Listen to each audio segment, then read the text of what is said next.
albums. They lack singles, they lack hits, right? And if there's no balance of hits, to Head's point, it's like, then we're not in a healthy state. The music business is based off market share. If the other genres are kicking our ass on the charts, that is concerning. And that's not good for hip hop. That doesn't mean we're in a drought per se. It's not electrified like that, but it's just like we need to compete. And again, I'll say one last thing is you can only play one fucking record at a time.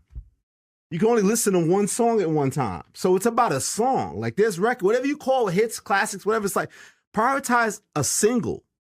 It's hard to make a single. It's hard to make a hit. It's hard to do it. Yes. Put more work into it. There's so many things wrong. Like people aren't putting enough time to prepare to make that record, to listen to other voices outside themselves of what that record should be.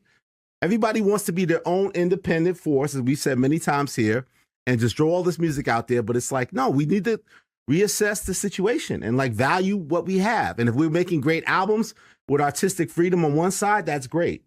But we still have to put a premium towards making big records and singles and hits because hip hop grows with that.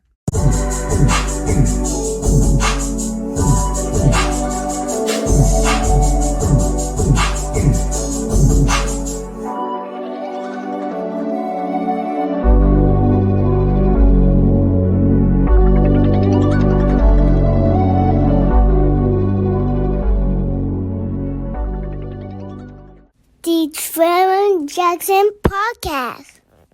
I got a dope show lined up for y'all tonight, man, to talk about hip hop culture, to celebrate Outkast, you know, getting a Rock and Roll Hall of Fame award. Clipse did a dope article with GQ, Max B free, The Wave free. Let's get to it, man. No, I'm excited about Max B being home for real, man. But I want to address what Elliott Wilson said first, you know, because I feel like it's important. You know, don't blame the artist, blame the programming. Because artists are still making hits. To me, I feel like Elliott Wilson is out of touch. You know, Cameron exposed him for being out of touch when it comes to the podcasting game earlier this year. And they had like a disgruntled back and forth where they was talking about each other and stuff. But you know, Elliott Wilson was telling Cam that you can get the premier artist for the interviews and things because you have a different type of relationship with them because you're an artist also. And Cameron was like, nah, you can be the same type of person. It's just that you ain't viewing it the way that I view it. So he ain't evolving with the game. The game and the internet is moving so fast now that you got to be forever evolving or you'll get left behind. So to me, I feel like don't blame the artist, blame the programming. Labels don't want to invest that much in artists no more because they ain't making that much money. A hit song is the programming. Any song can be a hit long as you got the investment behind it and keep programming it to the masses.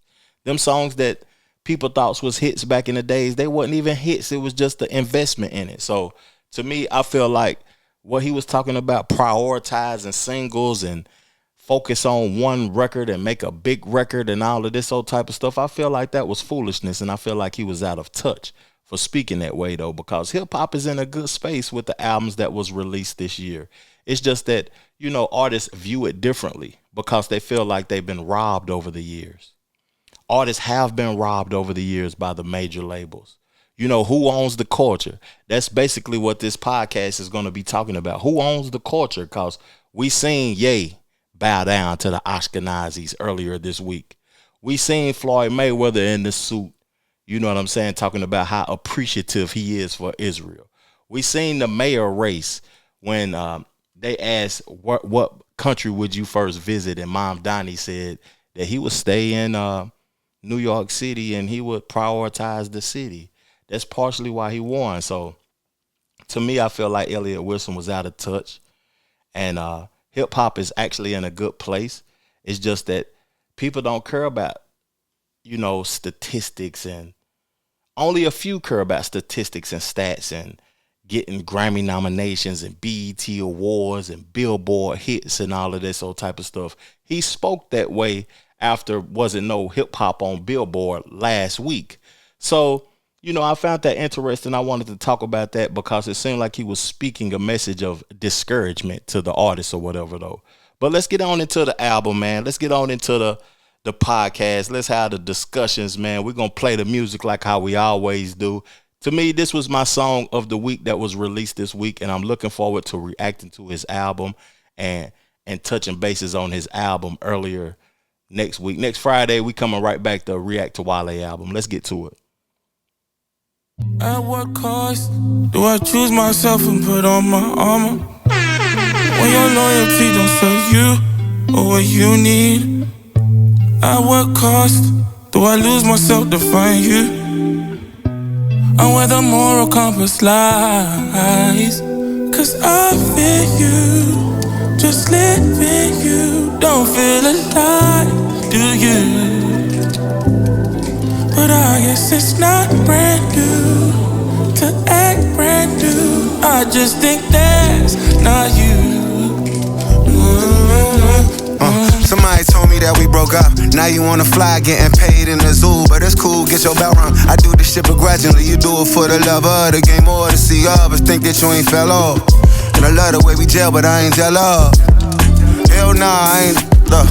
And I wanna see you heal, but you can care less. The spark that we once had is headed to your section. The city's on fire, and you're out. The city's on fire, don't be a casualty. The city's on fire, and you're out. The city's on fire, don't be a casualty. Yeah, Wahala. Why it's like that word is your second name? Why your friends that know nothing want know everything? Why it's homegirl birthday like her 8? Wahala. I make moves in the places I don't like to stay. How you got me out the game and now you tryna play? Straight shots to the face, what you tryna chase? That be Wahala. The niggas you was saying you laughing at all they hard eyes. The same ones laughing at me, buying you bottles. The quote unquote brothers you had trying to be partners. That be Wahala, but fuck that shit. We both can be unbothered. You standing on the couch in heels, I'm watching Martin. So every time I hear what's up, I got ha ha. The city's on fire, and you're out. The city's on fire, don't be a Bye-bye for long, baby, how far? The city's on fire, and you're out. The city's on fire, don't be a casualty.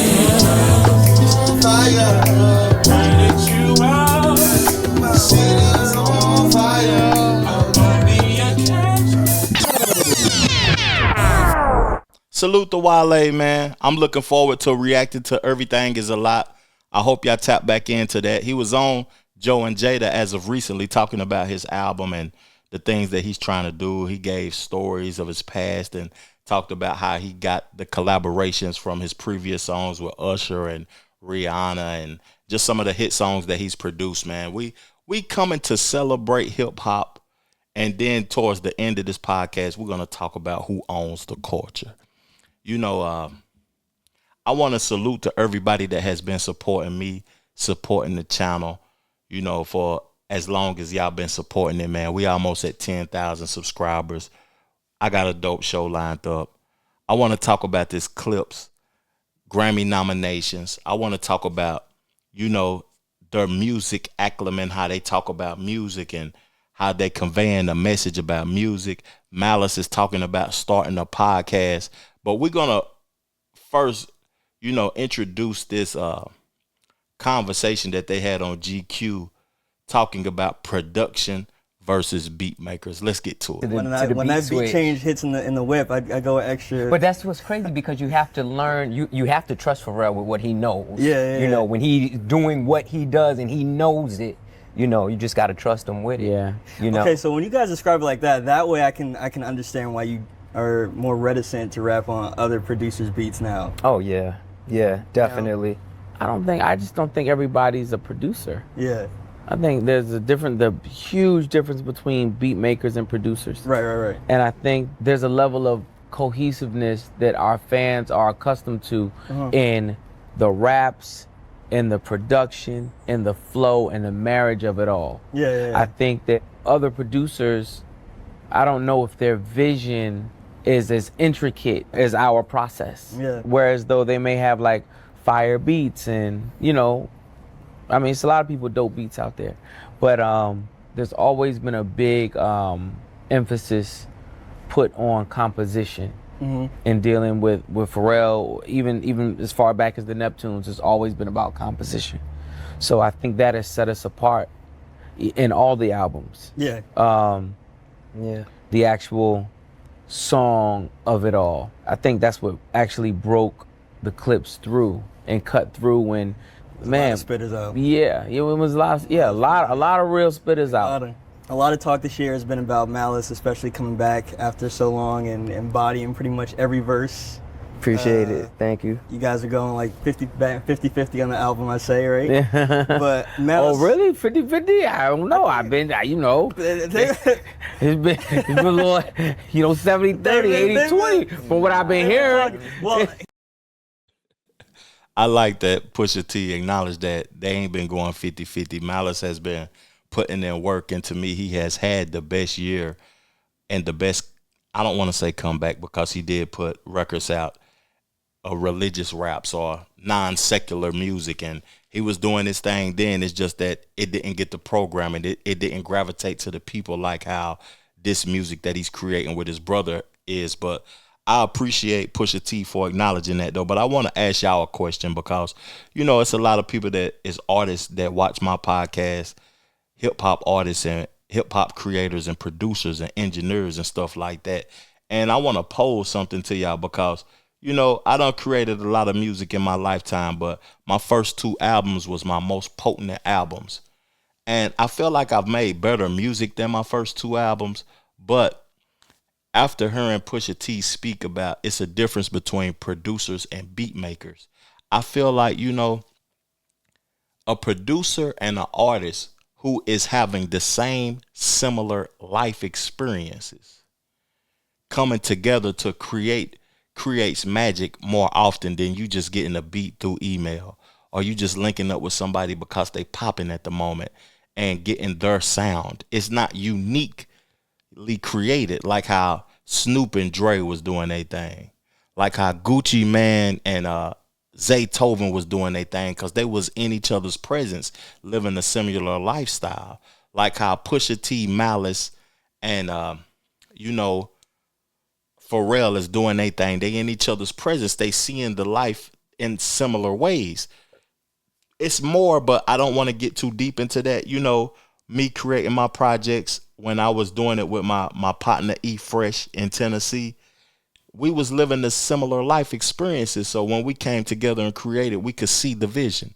I feel like that's important. That's something that artists don't, really talk about. Even Outkast, by them getting production from the Dungeon family, all of them boys is in Atlanta. So they understand and they can see the vision. They can understand the vision more often. I commend Wale. We just played one of his records off of his up and coming album, Everything Is a Lot. And he has made a lot of hit records with a lot of different producers. That's a skill that isn't talked about, because most of the time people have a producer who can, specifically create their sound. That was just interesting to me, because it's a difference between producers and beat makers. Let's get into this Grammy nomination conversation, though. I want to pull up the Grammy nominations that they got so far this year.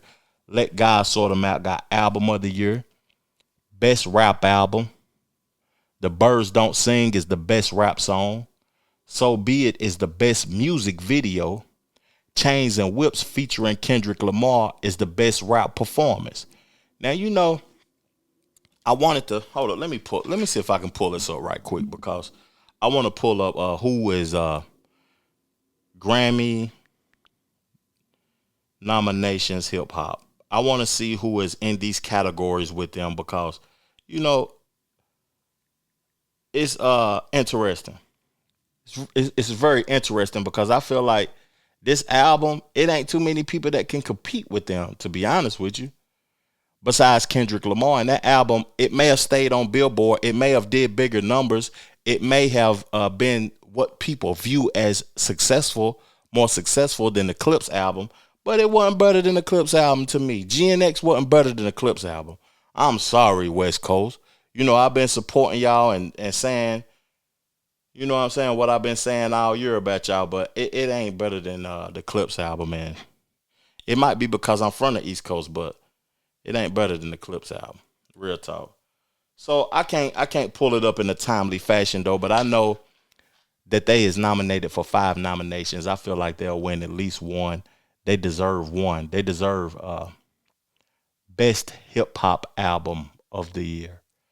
That's what I would say. Let me pull it back up and read it again. I don't know about music video because I ain't been tapped into music video. So I see them winning 2. Chains and Whips with Kendrick Lamar. Yeah. Best rap album of the year. I give them that. The Birds Don't Sing. You know, best rap song. I give them that. That might have been the song that, you know, gravitated to the culture the most song that was significant, that had a lot of substance to it. They spoke about their parents' death, and, you know, they had John Legend on there. That song had a lot of significance to their career. That's one of them songs that, you know, solidified them as greats, even though they already been greats, but that song solidified them though. But album of the year, they got album of the year for me. But I don't know what else been released, man. That's most likely to go to Taylor Swift or some dumb shit that I ain't listening to, you know, because the Grammys is music in totality though. But let's play the clips talking about the Grammys during this interview. To be able to walk it into a Grammy nomination, that's, you know, you got to first have the product. Then you connect to the plug. You know what I'm saying? I'm hearing buzz for beyond the rap categories too. Yeah, man, I'm hearing it. They heard you when you said album of the year. Yeah. Bringing home that hardware would mean everything. Word? Yeah, for sure. We're going for it. Fact. We going for it. We made the album. We looked at it and was like, oh, this is that strong. Yeah, we need to take something home for this. Heavy. Yeah. So when the album dropped and everyone's going crazy, did you get the my bad text from Hov? Nah, man. Nah, we didn't get that one. We didn't get that text. You know, that's a lot of the fan in us. Like there's always time for a whole verse. Yeah. You know, in our eyes. Fact. Right. Whether he looks at it that way or not, you know, that's just how we think. Yeah. You know. Right. And I think we make music on such a level that we'll always be able to find one and be like, hey man, this one for you. Yep. You know. More opportunities to come for sure. For sure. You know, I appreciate that response from Pusha T, because not being disgruntled about something that you wanted to get. Hov was going through some things that right now his voice wasn't needed when he had all those allegations against him. So I understand him not putting out no music or not saying much during this time and during that time, because this album is speaking volumes. And them not being disgruntled for not getting a whole verse, I can understand that, because they feel as if all music is just as quality as Hov. Why wouldn't Hov want to get on all music anyway, to be honest with you? So it's always time for a whole verse. I understand that. And they've been doing these press runs, even though them niggas dressing alike, that's a little spooky. You know, they ain't twins or nothing. That's a little spooky. You know, I ain't, you know, let me stop before I say something malicious. No malice. But they deserve the Grammy. They deserve at least a Grammy or 2 or 3. They put in the work. The album is flawless. I feel like 2025 is an inspirational year for any artist that didn't put out music, including underground artists and artists that ain't signed, or artists that ain't been heard of, and artists like me, you know, that is in this bag looking at everything that's going on. I feel like it's a great space, and the Clipse set the year up. Kendrick Lamar actually set the year up. Let me stop. He set the year up by doing what he did to Drake and ruining that melodic rap and that programmer rap that was set for radio, and him creating a space for lyric-driven rap to be into the forefront. It may have hurt hip-hop on the Billboard charts. It may have hurt hip-hop in sales. But for the artists and the people that consume hip-hop, it actually did us some justice, because we happier than we done been in a decade, dog. Real talk. So the last thing I want to play from this interview is that, you know, people were saying that the Clipse was being confrontational with them disses. that they was speaking about people to promote their albums, such as the Travis Scotts, such as, talking, metaphorically about other rappers and stuff. So the young guy, which he did a good job as a journalist with his questions or whatever, and with him not saying much and letting these boys speak and convey the message that they want to convey to their audience and to the people that is just now, really gravitating towards the Clipse because they had a phenomenal year.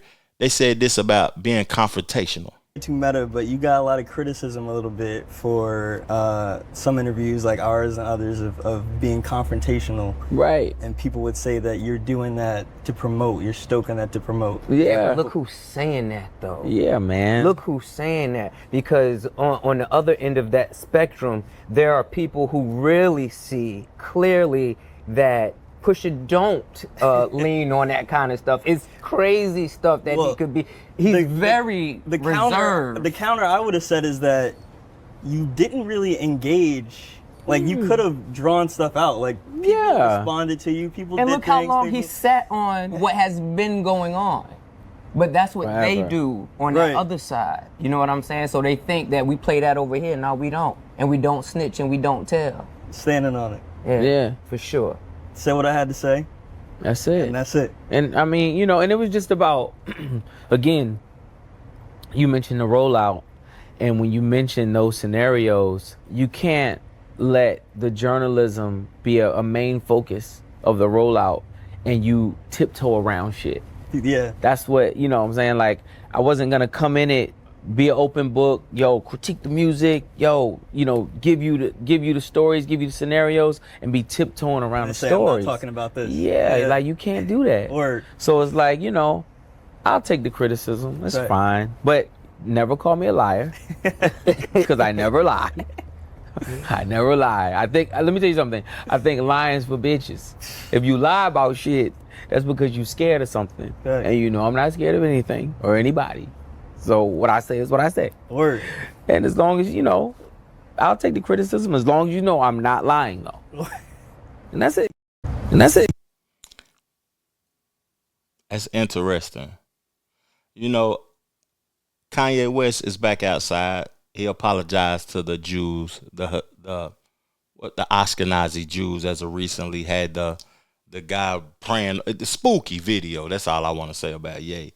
And he recently did a show with Travis Scott, and Travis Scott said some things, maliciously about Pusha T.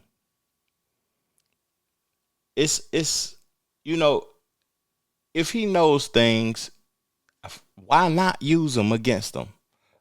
Travis Scott, they ain't of the same culture. We like to put everything in hip hop. I remember Pimp C said, "This ain't hip hop, this country rap tunes." A lot of people identify with trap. It's boys in New York that identify with drill music, and Europeans that identify with drill music. The West Coast, hyphy music. Down south in Louisiana, that bounce music. Hip hop is a multicultural genre, and it should have genres of music that branched off from it. And what Travis Scott do and what Pusha T do is two totally different things. So I can see why he's disgruntled about, Travis Scott after he said the thing that he said in previous interviews about Travis Scott coming to Louis Vuitton and playing his music when, they was in the studio crafting this album up and they really didn't want to hear that. So I understand what he had to say about that. And I don't mind them using that as promotion because Travis Scott is hot. Travis Scott music really is, bitten from Ye music. It's really not authentic or whatever, though, even though he's bigger than the Clipse worldwide, to be honest with you. It's just not what I gravitate to. We get ready to take a break into the pod. We're going to play an album that just dropped, this previous weekend. I want to give it some shine because this is somebody I collaborated with. I shot a video with Bun B, the Trill OG, one half of UGK. Let's get right to it, man. Let's get right to it. This is Off Way More Trill, Everywhere We Go, featuring Pimp C, Juicy J, and Project Pata. Living the life life of a big time player. Yeah, there you go. Trying to survive with the world on his shoulders. Yeah, carrying on. When I'm out on the grind every minute, every hour. Yeah, there you go. Keeping my eye on my money and power. Yeah. Well, it's big bus, beat a bitch. I'm from Port Arthur. When I was younger, I made music and put dick in your daughter. Me and my brother Pimp C made history when we linked up. Ain't a damn nigga cold as me. Not one I can think of. So bartender, pour me a drink up and make it a double. Matter of fact, make it champagne, cause it's supposed to bubble. Used to hustle with beepers, next tails and them sky pages. Now we Cadillacing through the burbs like, hi neighbor, way too fly. My flavor stay on designer, and I'm serious about this soft shit. Ain't no maybe a kinda. So if you need a reminder, I'm that nigga from murder. But if that song they ain't heard of, they call me Mr. Trio Burger, saying, there you go. Living the life of a big time player. Yeah, there you go. Trying to survive with the world on his shoulders. Yeah, carrying on. When I'm out on the grind every minute, every hour. Yeah, there you go. Keeping my eye on my money and power. We represent the side for the niggas and the goods with the goals in their mouth. Everywhere we go, we represent the side. It's all about the trill, bitch. You ain't with this survive. I heard you starting in these streets, your ribs is touching. Niggas too lazy to grind. They think they just gon' get lucky. We don't do no handouts where I'm from, we out here hustling. If a nigga don't wanna get out here and get no money, I can't trust him. No favors in my budget, that's over with. No bluffing about my poker chips. Just because you knew me when I was broke don't mean I owe you shit. I'm in this bitch just like Bill Belichick. I'm still calling plays. You type nigga that search my name on Google to see how much I make. You not who you really say you is. You a character. Please go take that monkey jury off. It's embarrassing. They don't fuck with you, CJ. Okay, it ain't no pressure. Cause I'm still gon' keep it P like Peter Piper picked up pepper, bitch. Everywhere we go, we represent the side for the niggas and the goods with the goals in their mouth. Everywhere we go, we represent the side. It's all about the trill, bitch. You ain't with this abide. Everywhere we go, we represent the side for the niggas and the goods with the goals in their mouth. Everywhere we go, we represent the side. It's all about the trill, bitch. You ain't with this abide. I gotta stop that before I start getting out of character. Now, you know, Pimp C to me, man, Nas is the best. Andre 3000 and Outkast and Big Boy, they're the most influential for me in the South. Pimp C produced the beat, sung the hook, and rapped the verse. The first to do that. Greatest of all time to me, Pimp C, man. I wanted to play that because I want to get into celebrating Andre 3000 and Big Boy inducted into the 2025 Hall of Fame class. Let's read the article, then I'm going to play a few clips and we're going to talk about it, man. The Rock and Roll Hall of Fame Foundation has officially revealed its electrifying class of 2025 with Atlanta's own Outkast, leading a dynamic group of inductees. The groundbreaking hip-hop duo joins a powerhouse lineup of music legends who have helped shape and redefined the sound of modern culture. The announcement, delivered live by Ryan Seacrest during a special Rock and Roll Hall of Fame themed episode of American Idol, sets the stage for an unforgettable induction celebration. Outkast's historic moment. The Grammy-winning duo of Andre 3000 and Big Boy has been hailed as one of the most innovative and influential acts in music history. With a career spanning over 3 decades, Outkast redefined the boundaries of hip-hop, blending funk, jazz, rock, and soul into genre-bending albums like Aquemini, Stank On Ya, and the critically acclaimed Speaker Box Love Below. Their cultural impact, lyrically, ingenuity, and fearless experimentation earned them a place among rock and roll's greatest trailblazers. Why is Outkast induction historic? Outkast become one of the few hip-hop groups recognized under the traditional Rock and Roll Hall of Fame performer category.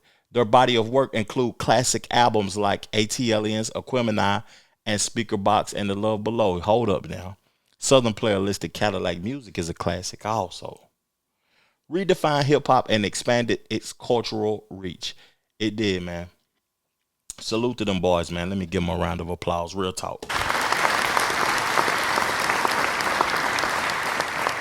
Some of the greatest of all time, man. Outkast, Big Boy, Andre 3000. You know, what's interesting about that is that, to me, they are the best duo of all time in hip hop. But they paving the way for other duos to get into the hip hop the rock and roll hall of fame. You know, Mobb Deep deserves to be in there. You just seen the classic album they just released, Havoc and Prodigy. 8 Ball and MJG deserve to be in there. UGK, rest in peace to Pimp C, who won a Grammy for International Players Anthem, featuring Outkast and David Banner and 8 Ball and MJG on the record. You know, it's just that I feel like it's a multitude of groups that could be in the Rock and Roll Hall of Fame, because how much do y'all value the Rock and Roll Hall of Fame at the end of the day? You know, they deserve to be in that most definitely, because they are American culture. Let's get into the speech. Rappers that were out, from Busta Rhymes to Missy to Nas to Wu-Tang, and then even before,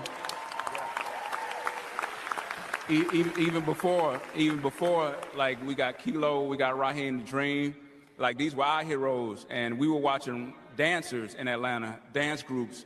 Those were our heroes growing up. And the first time I actually even went to a studio was a session with Rico for East Point Chain Gang. First time I ever seen a real studio. So these things were important to see how to be professional in the studio. We had no money, we had no real studio, but you know what I'm saying? It did what it had to do. But yeah, I'm freestyling, so y'all see. So I just want to, I'm going to do an exercise. I'm just going to start naming out stuff in Atlanta that I want to shout out. So I want to shout out Ben Hill Elementary. Shout out Ben Hill Tigers, Blue Team.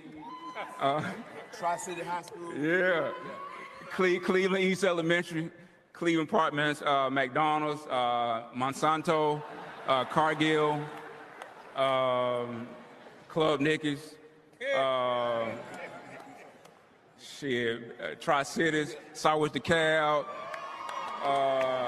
Miller Grove, Redan. Who else? I want to say shout out to my auntie Chicken, who came all the way from Savannah, Georgia, and for real. and my uncle Pee Wee, Uncle Trick. Y'all want to do Trick's barbecue in Atlanta, in Savannah? Go get you some barbecue. You feel me? What Big Blue? What Big Blue at? Michael Blue Wig. Big Blue, I don't know where yet. We love you. He dog, so we ain't gonna see him in here. We love you though. Yeah. But one thing that Jack said, man, Jack is, man, he's one of my favorites, man. We love you, man. But one thing that he said something about little rooms, and we started in a little.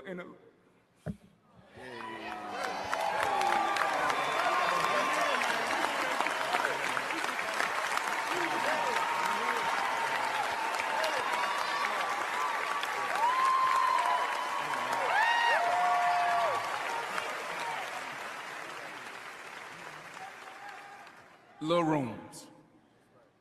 Great thing to start in little rooms. Yeah, man. That's it. Long live Uncle Mooney. You know, I reacted to his piano album. I reacted to his flute album that he's released. Somebody in my comment section said that he's dealing with anxiety also. That's why he hasn't been performing doing rap records lately. Andre 3000 is considerably one of the greatest rappers of all time that has never released a solo rap album. Something that I don't expect from him.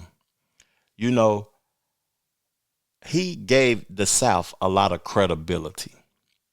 He gave Atlanta a lot of credibility, not excluding Big Boy, because Big Boy is one of the best ever. And I have suggested on my platform a lot of times that why isn't Big Boy and Bun B collaborating together? You know, they should be doing albums together also. And because their partners isn't doing albums with them. Even though that Andre 3000 hasn't passed like Pimp C, I would love to see Big Boy and Bun B doing records together though. But from him being on the Source Award saying that the South got something to say, to being acknowledged in the Rock and Roll Hall of Fame speech, you know, Killer Mike has released a podcast and he wanted to give Outkast their flowers because, you know, they brought integrity to Atlanta. Because if you think about Atlanta before Outkast, it was booty music, Tootsie Roll, 69 Boys. I don't know if that's them niggas from Florida though, but they was making that bass music, that bounce music, that ass shaking music.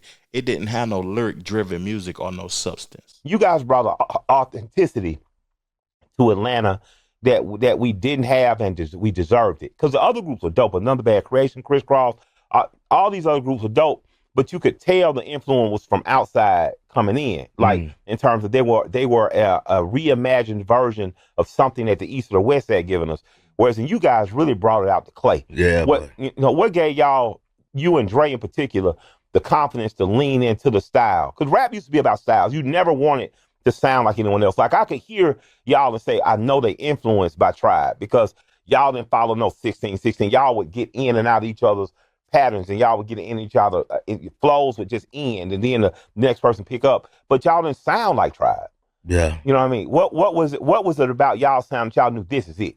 This is what Atlanta. Cause y'all put, for real, y'all put College Park and East Point on the game. And like there was not at the time people repping those two suburbs in the way that y'all rep them. But post y'all, you'd have thought that was the littest part of the city. No, right. You know what I mean? I mean, I guess it was just that Southern pride, man. We was like, we want everybody to know where we from. You know what I mean? What we doing. Like, yeah, we down here in the dungeon. We got on these feel-out flip-flop with 3 pair of socks. Just in case you get clay on one, you peel it off, have another pair off. You know what I mean? Like they gonna know us. Yeah, it's they soul as hell. They Geechee. Yeah. They from here. We took pride in that. You know what I mean? Like even like Dre said. You know, when we do interviews or whatever, like the slang. They're like, "What y'all niggas from the islands or something?" Like, nah, nigga, we from Atlanta, goddamn. You know what I'm saying? Goddamn. Some of that Gullah Geechee Savannah. You know what I mean? That's like, what's crazy, and I never really realized it till like later on. It's like people from Savannah and New Orleans got the same accent. Yeah, they do. You know what I mean? Yeah. And I think that's the cool part about it, just being just authentic and being just unapologetically yourself. You know what I mean? Because nobody wasn't doing it. You know what's interesting about him saying that? Like earlier this year, I went to the jazz festival that Janelle Monáe was headlining in Jacksonville, and my route was from Charlotte, North Carolina. He talking about the Gullah and the Geechee and how New Orleans and Atlanta is similar. I feel like African Americans, the indigenous black people, are on this trail like 85 South. From Charlotte to Charleston to, you know, Atlanta to Jacksonville. That's where a majority of the black folks is that speak this lingo, this authentic black lingo. And what I want to say to the artists, that you can do the same thing that Outkast done by just authentically being yourself and just being you. Only thing you have to do is be you, man. Real talk. And that's a value that is, you know, priceless. Being yourself and not trying to imitate what other people and other individuals is doing in the craft and the creativity. Create your own story, dawg. Real spill, man. You know, Andre 3000 spoke at the speech. And like I said, that he is dealing with anxiety and issues with performing. And he had other people perform his parts of songs. So we're going to play a few of those records or whatever, and we're going to get straight to it. Let's go. Yes, I heard it's not where you from, but where you pay rent. Then I heard it's not what you make, but how much you spend. You got me bent like elbows amongst other things, but I'm not worried. Cause when we step up in the party like a mouse, you service, so go get your shine box and your sack of nickel hits. To see me try to be like this, daddy bad sacks, B-I-G-B-O-I is the same mother. Then put them knuckles to your eye and I try. Don't want you not to test, but you don't hear me. Give it a shot until my uncle down. Back up in, let's go. Throw your hands in the air and wave them like you just don't care. And if you like fish and grits and all the good shit, everybody let me hear you say, oh. I'm sorry, Miss Jackson. I am for real. Never meant to make your daughter cry. I apologize. Ain't no daughter. Got something going on. You say it's popular. We say it's full grown. Hope they could feel this way forever. You have a great picnic, but you can't predict your say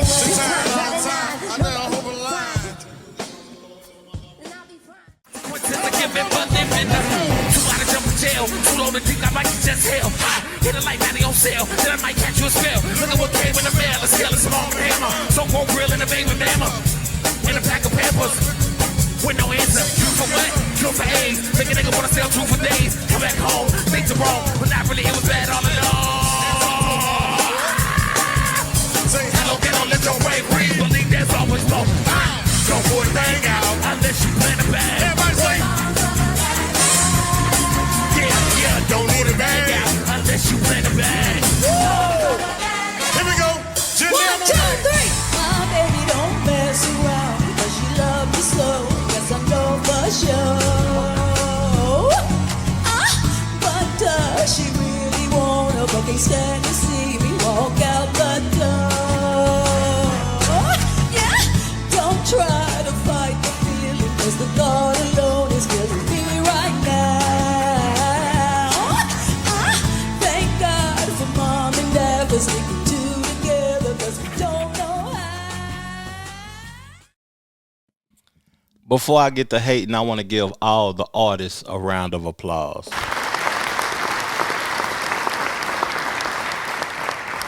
Doja Cat, you a great artist, but I don't know what the hell you was trying to portray up there with, Miss Jackson. You did Miss Jackson a disservice, man. And the producers and the people who was playing instruments and all of that, y'all did Miss Jackson a disservice. JID, he signed to Dreamville. I feel like J. Cole did him a disservice by not featuring on his album, because his album is a fire album, and it could have been, a classic if J. Cole would have came and put a verse on there, or I don't know how much he implemented himself into that album or whatever though, but I feel like he could have contributed a little bit more to it, because it has that Atlanta sound to it with that song with Ciara and Earth Gang, which Earth Gang is also signed to Dreamville Records. A lot of these artists that's being signed, that's very talented, they ain't being signed to their homegrown state, Atlanta. They being signed to Dreamville and J. Cole. And JID is a unique talent that could be highlighted even more. Janelle Monáe, I told y'all about me going to the Jazz Festival in Jacksonville, and she's a very talented individual. I feel like she did her thing. She played the instrument and she sung the song. Sleepy Brown also came up, but the person that I want to salute the most is Tyler, the Creator, because it seems as if he took it personal. He took it personal that he was being able to contribute to an Outkast medley.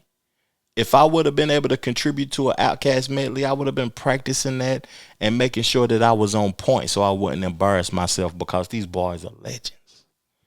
And they're going to be legends when we dead and gone. Real spill.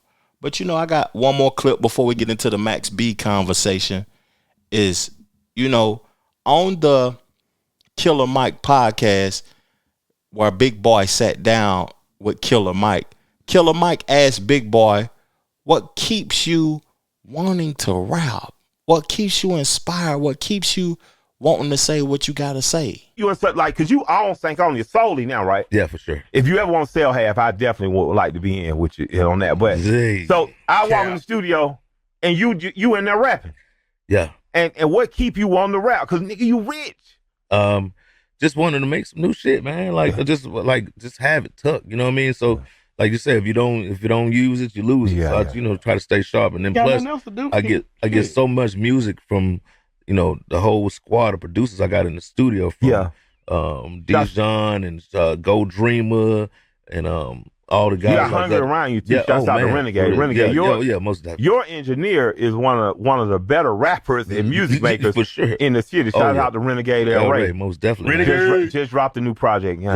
Question. Y'all bought Stank On Ya. From who? From who? Our hero. From who? Yeah. Has the ghost of Bobby Brown ever showed up? I seen that motherfucker 2 times. Yeah.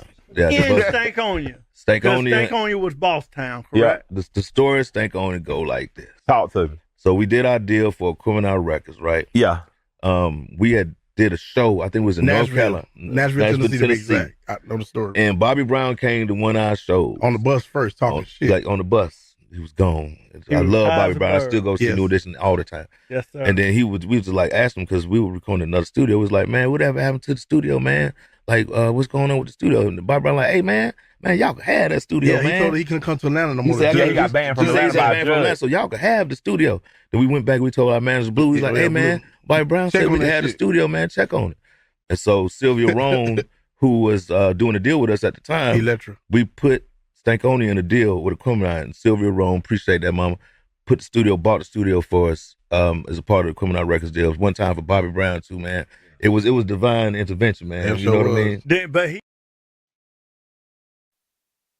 You know, I never knew that Bobby Brown owned Stank On Ya. When I think of Stank On Ya, I think of Rico Wade. Like, who was the owner before Bobby Brown? Because somebody had to own it. That's interesting. And that's, salute to Big Boy for buying back, their foundation. I want to close it out, that conversation about Outkast being inducted into the Rock and Roll Hall of Fame with this. The greatest duo of all time. No matter how many members in a group, they may be the greatest group of all time, but it's people that got Wu-Tang ahead of them.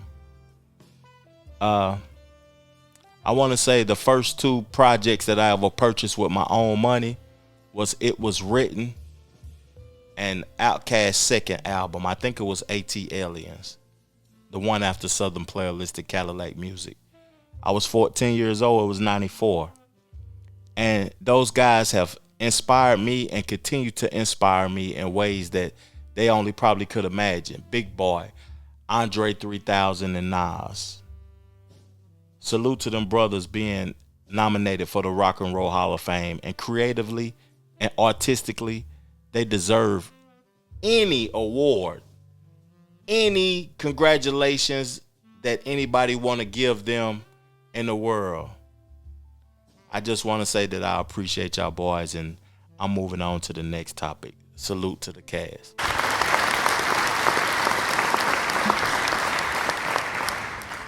Max B home.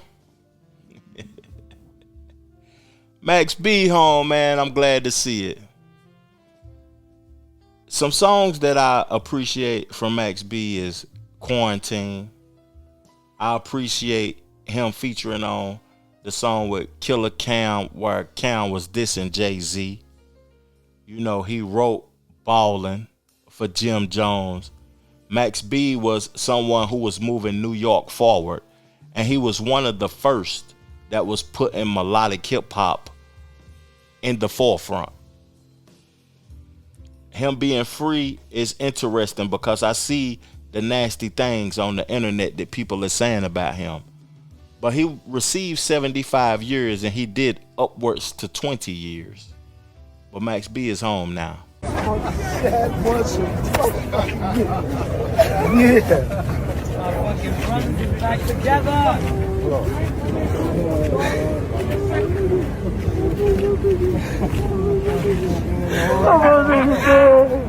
No, they finally did it. They finally did it. They finally did it. They finally did it. We going to Morocco. We going to Morocco.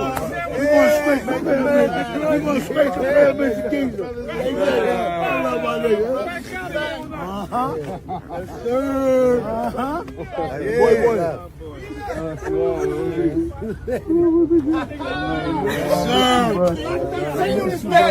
niggas ain't believe. Y'all niggas ain't believe. Fuck wrong with these niggas, B. You niggas ain't believe. Niggas fuck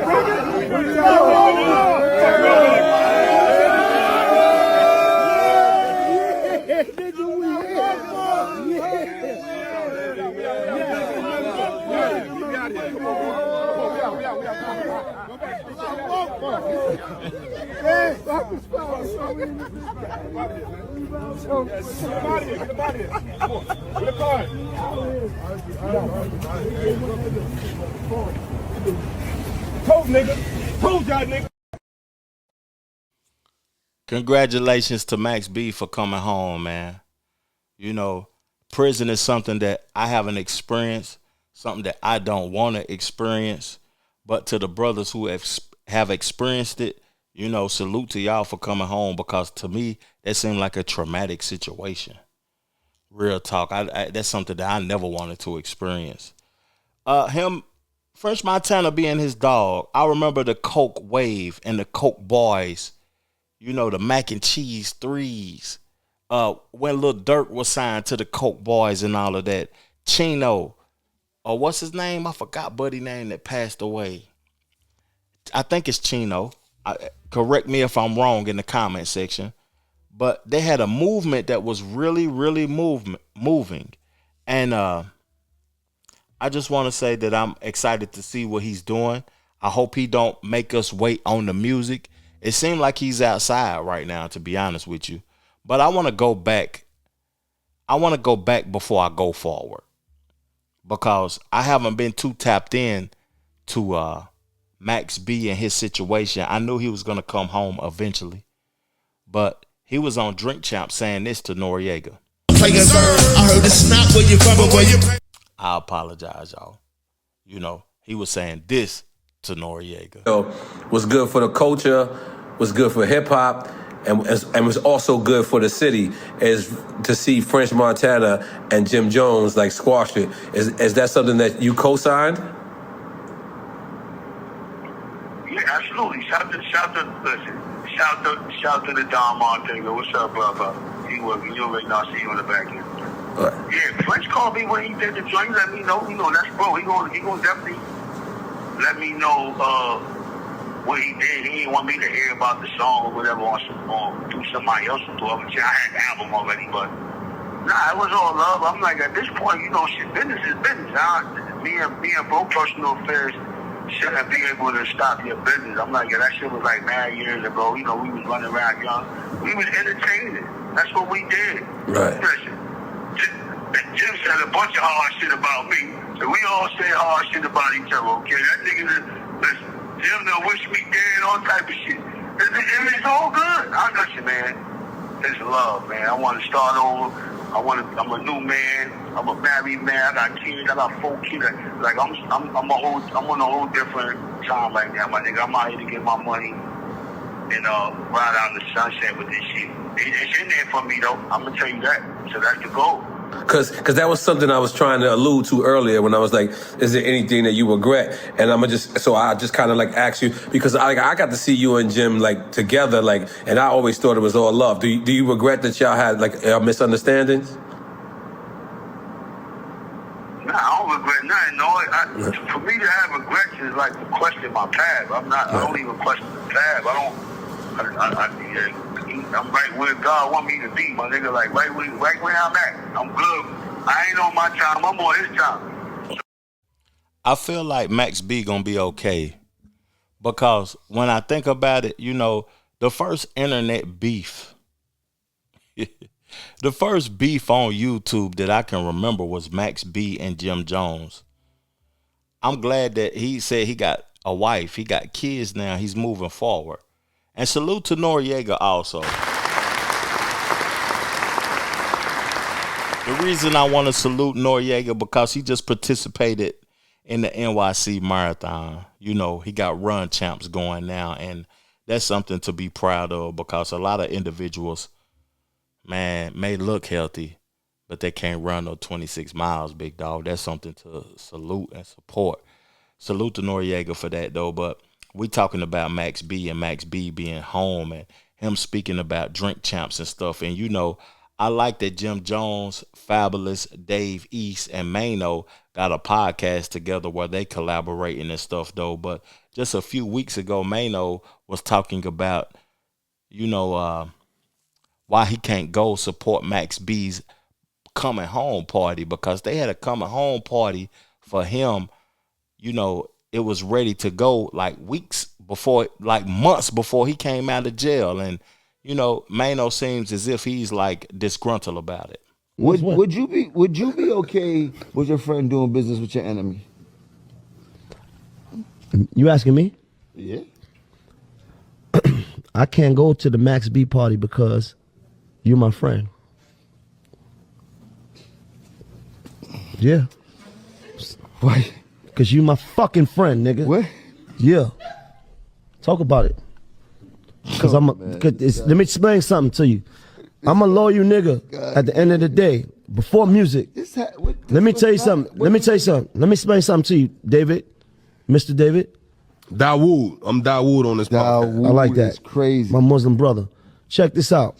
At the end of the day, I'm a person that your enemies is my enemies. Because that's the love that I got for you. If we like that, then I'm gonna take on whatever it is that you got going on, and it's fuck them. Then I gotta feel the same way. If everybody don't come from that world, that's the world I come from. So what I'm saying is, I wouldn't be okay if niggas was congregating with my enemies. Right. I would not be okay, because you know why? I wouldn't do the same. I would not do the same. I respect you for that. You know, the initial question was asked, would you accept your friends doing business with your enemies? That's what Jim Jones asked Mano. And Mano responded in a way like, I can't go to the party, nigga, because I'm your friend. To me, I believe, you know, I'm seasoned. And I feel like being from the South, the streets might be more brutal and critical than the streets in New York City. Because the streets in New York City, that's more of a monopoly, like a financial district. You know, in Tennessee, where I'm from, it's more grimy. People are trying to find their next meal. You know, these boys wearing mink coats and chinchillas and getting paper from being in the streets. It's people in the streets just so they can get their next meal where I'm from. So I feel like it was more grimy. So the word friend to me is something that I don't believe exists. And if you do feel like the word friend exists, it exists after you see a person deal with circumstances and consequences, and if they there when you down bad, and if they there when something is going on in your life. You can't just be calling niggas friends because you happy at the moment.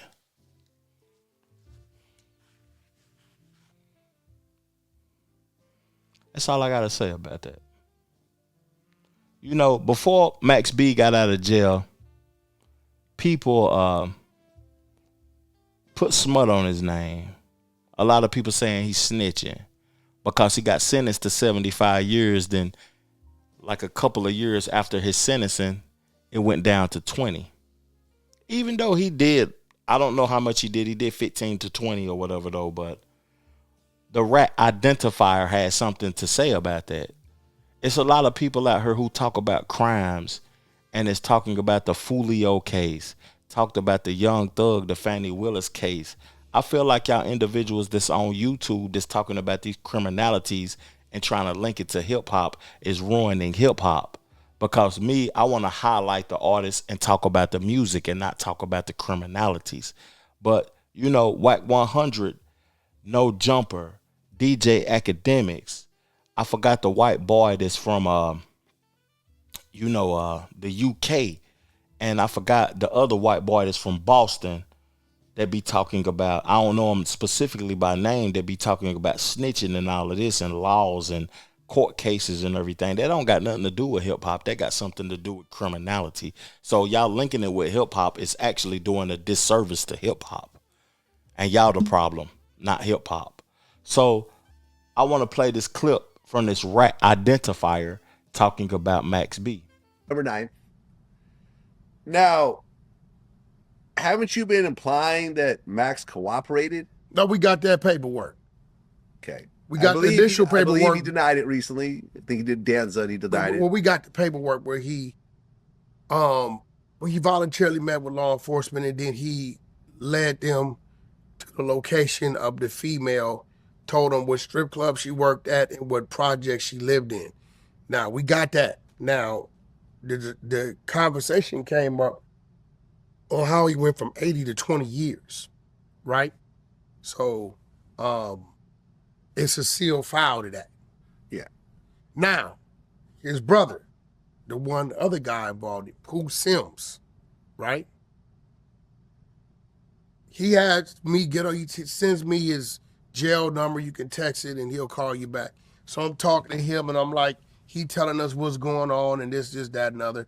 And I said, look, bro, that answer to how he got that time off is in that sealed file, but only you can get it because you're on the case, right? And because you're on the case, they have to give it to you. So we told him that earlier this year. June, he calls and tells me he has it.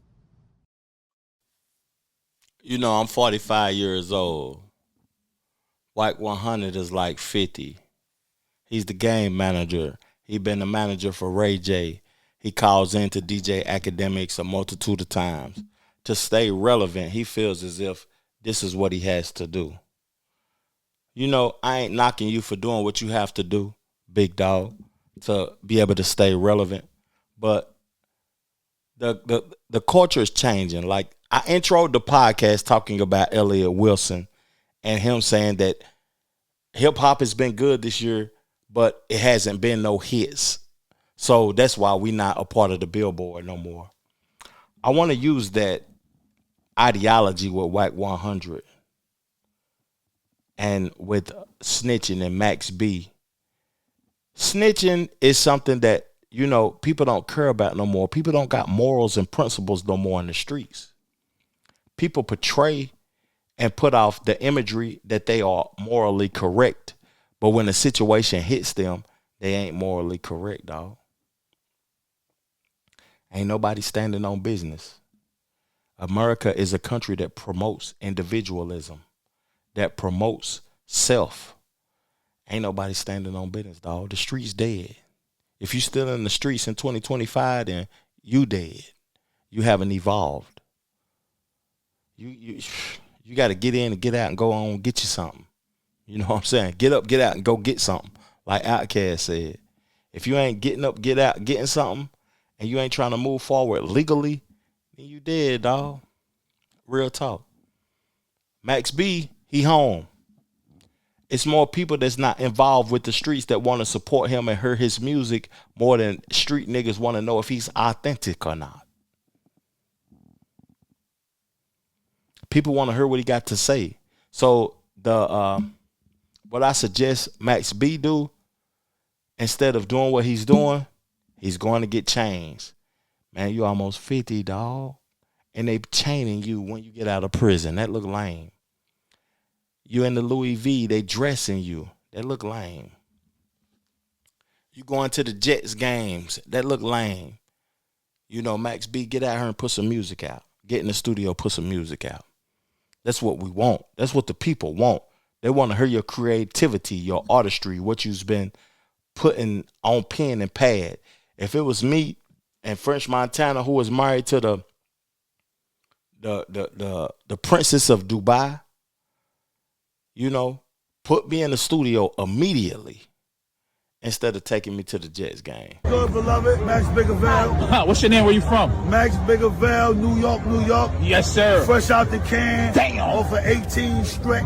Damn. They gave me 7 and 5, but I'm back. Yes, sir. You're back. And describe your fit for us right quick. Oh, man, it's Louis Vuitton. Head to toe. All the way down to the sneakers. To the fanny pack. I'm here. Okay. We see. How you feel to be home, man? How you feel? How you feeling? I feel righteous. Damn. Feeling good. Feeling good. I know what it is. I'm grateful. Okay. I'm thankful. Love that. Love God that. is good. Okay, Max, you give anybody a styling tip? What would it be? Listen, man, just be yourself. Get what you can afford. Get what you can afford. Be yourself and wear what you wear. If it look good on you, own it. Okay. Right? Without that. Yeah. When you build your fits, what you start with? Listen, man, I start with the drawers. I need Egyptian cotton. I got polo Egyptian cotton on up under here. I need Egyptian cotton. I start with the drawers. Okay. Then I do the socks. Okay. Then I do the tee. And then work my way around. We love that. Yes, sir. What's your favorite movie? My favorite movie, New Jack City. Damn, why? Cause man, it just is. It's in New York. Yeah. It's just a cultural movie. Yeah. And every time I see it, I watch it. Okay. Right? What's your favorite song right now? My favorite song? Yeah. That's a hard question. I don't think I can answer that. Because I got so many. Okay. But I'm going to tell you this. Yeah. I'm my favorite. Ooh, okay. So what kind of shot? Is there any new artists or anybody out there you want to work with? Listen, anybody that can keep up with the boss dog. Right? Anybody that's an A-lister. Okay. Anybody that got a sack. Balls. Look me up, I'm gonna get you right. I'm gonna get you wavy. If you got a catalog and it don't got no boss dog in it, you're now cipher. Get with your boy. And let the people know your zodiac sign. I'm a Gemini. Big Gemini. You see the boy? It's two of me. Yeah. Welcome home, Max. All right, yes, sir. Salute to the wave. Salute to the wave. Salute to the wave. I'm happy to see him home, man. And closing, what I want to say is that any brother that's free from that prison system that isn't in the best interest of the human being, that system that was created to habilitate individuals that's not what they do. You know, I like to see this brother come home full of life. When he went to the Jets game, you know, Shador Sanders seen him and linked up with him. You know, Method Man seen him and linked up with him. And I'm just happy that the brother is home. Salute to the wave. Salute to Max B. I'm excited to hear some of the music. I don't care about the antics on YouTube or in the streets. I want to hear the music. If you get to the antics, I'm going to come back on here and talk crazy. But I want to hear the music, big dog.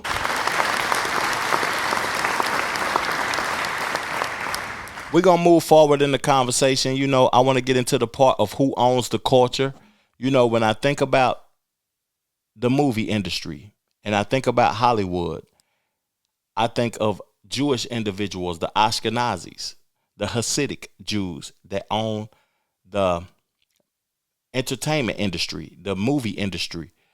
If a Jewish individual is watching this, I don't want to be one of those individuals that you say is speaking malicious towards y'all, because I admire how y'all control the world.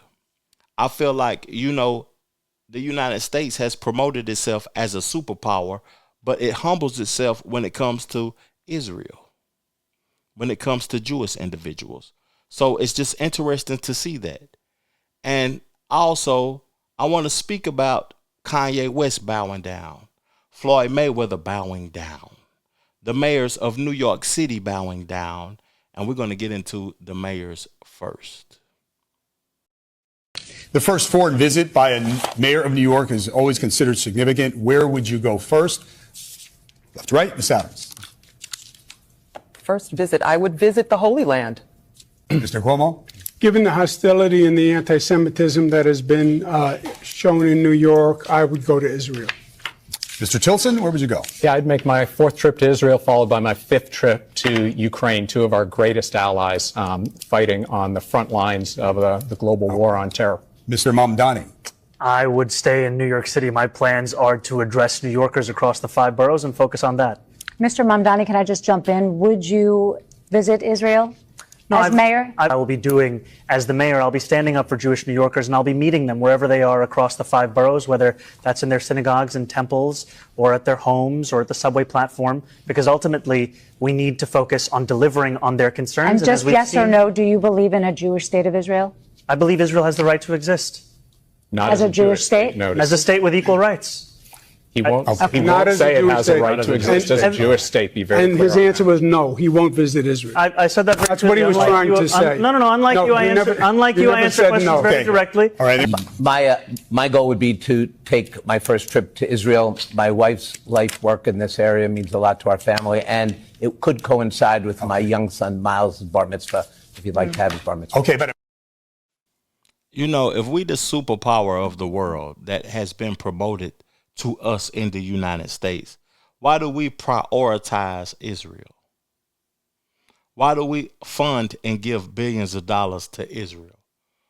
Why do people from Israel run the movie industry, the music industry? When people need a lawyer, who did they go to? A Jew. They say, I got a Jewish lawyer. No disrespect to Jews, but, you know, y'all run America. It's just noticeable now. I understand what Candace Owens, Tucker Carlson, and I forgot Buddy's name that's been saying he the realest nigga, but he a white boy. Nick Fuentes. He ain't even a white boy. He don't even know who he is himself. Fuentes sound like a Hispanic name. But it's just interesting to see that everybody bowed down to the Jews. Musically, entertainment, politically.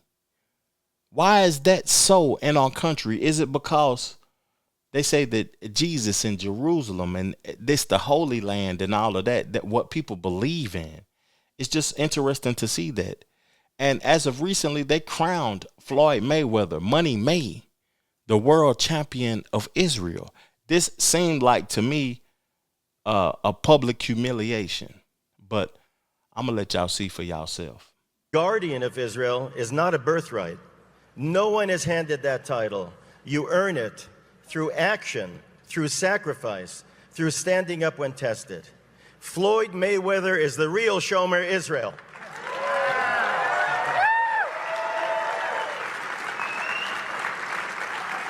There are Fairweather friends, and there are Mayweather friends. Champ, when others might have stepped back, you stepped forward. When others stayed silent, you raised your voice. You have shown us that loyalty is a privilege and brotherhood is a responsibility.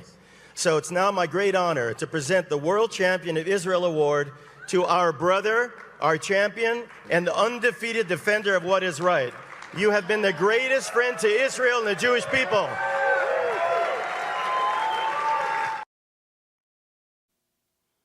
Hey, I'm lost. I don't understand why they putting him on high, why they celebrating him, why they calling him the world champion, the spokesman for their country. Educate me in the comment section. I just don't understand why. What did he do to be the world champion of Israel, to be the spokesman, to be the protector, to be the defender of their country? What did he do? You know, to me, it seems like they put a flyer out to say that he's representing us. Y'all should represent us also. But I want to let Floyd Mayweather speak. You know, Mayweather had something to say, and he said why he's representing Israel. It's just interesting to me, though, that we don't prioritize our own. We don't prioritize our own country. You know, from politics, this is sports, and we're going to go into the biggest in hip-hop. Because, to me, Mayweather is one of the biggest in sports, and he's speaking for Israel. And to those that's watching and has never been to Israel, it's one of the best places in the world.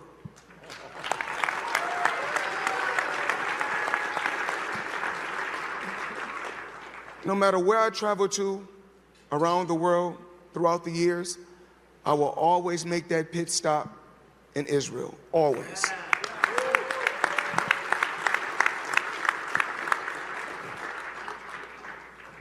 And like I said before, I'm not with you guys 10%, 50%. I will always be the voice for the people in Israel.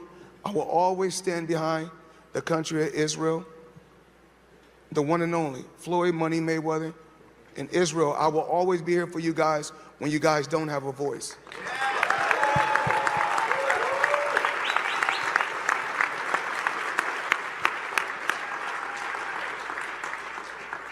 And what we keep hearing is, why, Floyd, why?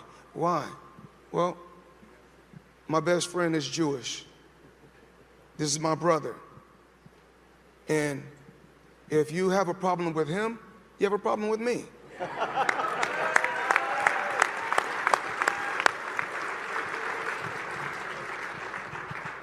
So, no matter what it is, when you call on me, I'm there for you guys, always. I don't care, social media, I'm gonna go out there, I'm gonna be the voice, I'm gonna speak, I'm gonna stand strong, and no matter what I go through, no matter how much backlash I get, I live my life for me.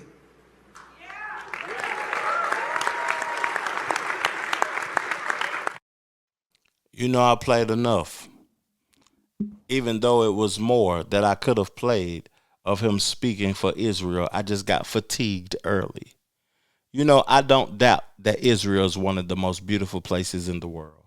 I don't doubt that it's one of the most inspirational and influential places in the world.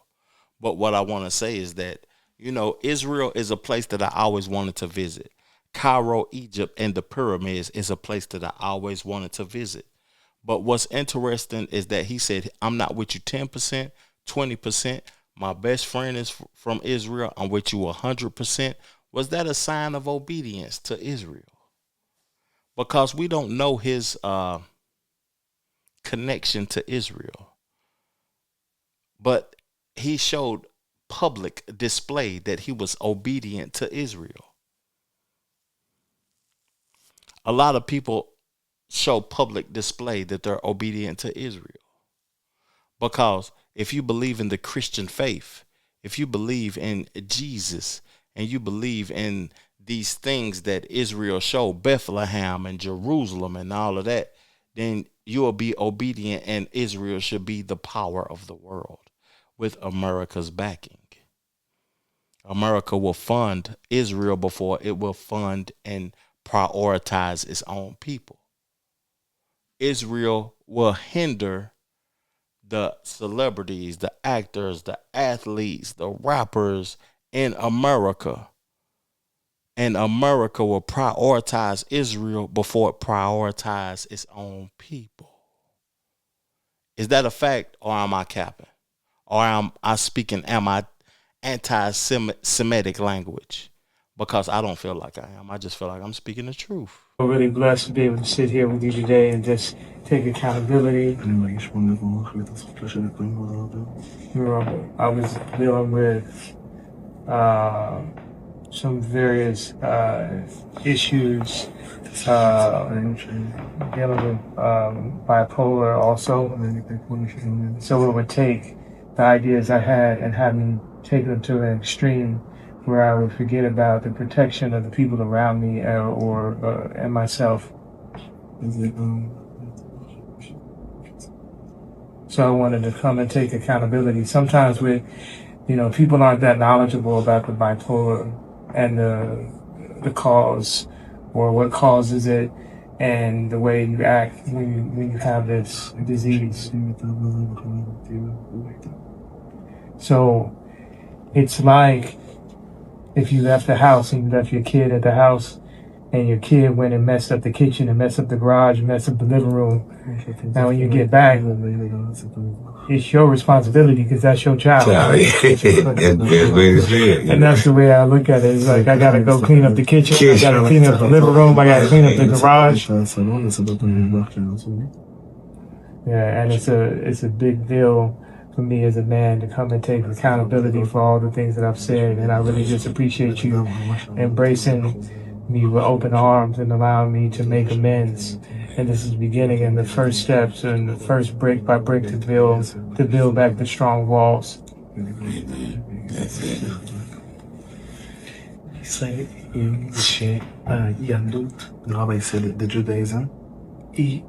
היא נתנה לעולם את התשובה. Judaism brought to the world a way for someone when he regret about something that he has done wrong. היהדות חיה על התשובה. And the Jews live on this way of if someone did something wrong, he can regret and fix it. And the rabbi is hugging you and hugging everybody. And God willing, and from now on, strong things and good things, and only good. You are a very good man. Amen. That's a blessing, man. Yeah, we're good.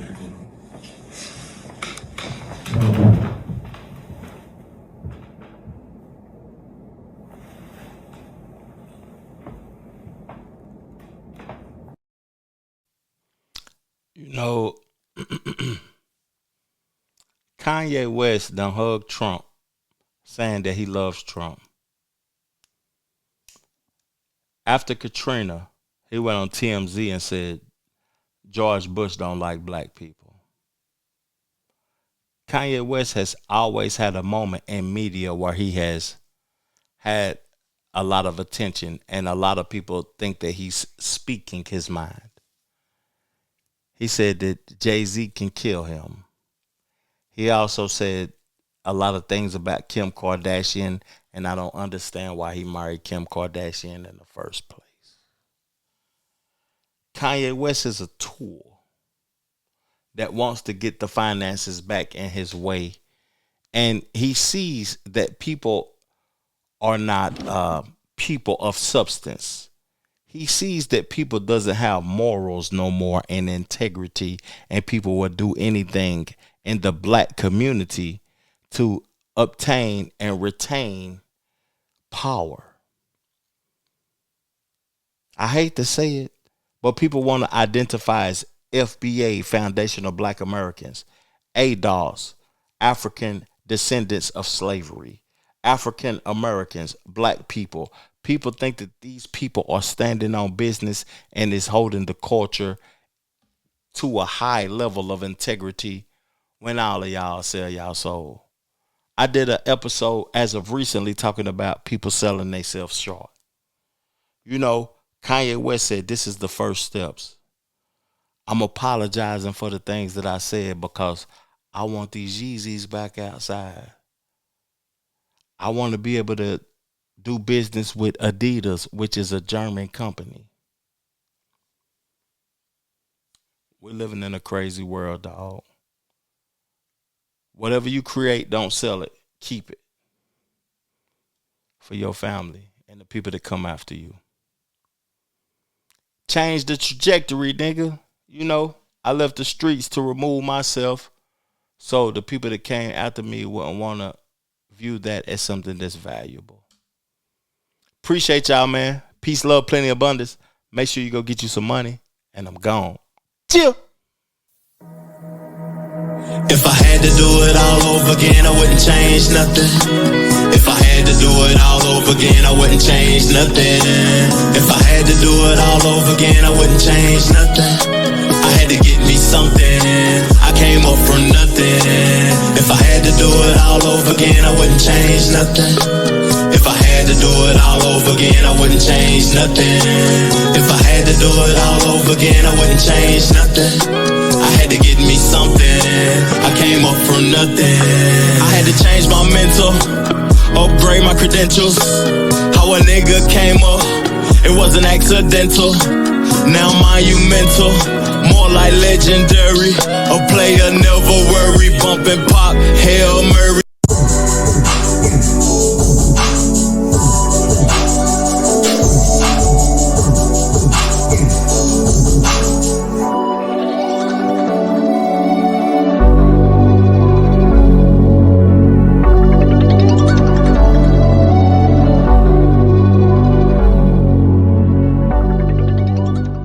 The Trevor Jackson Podcast.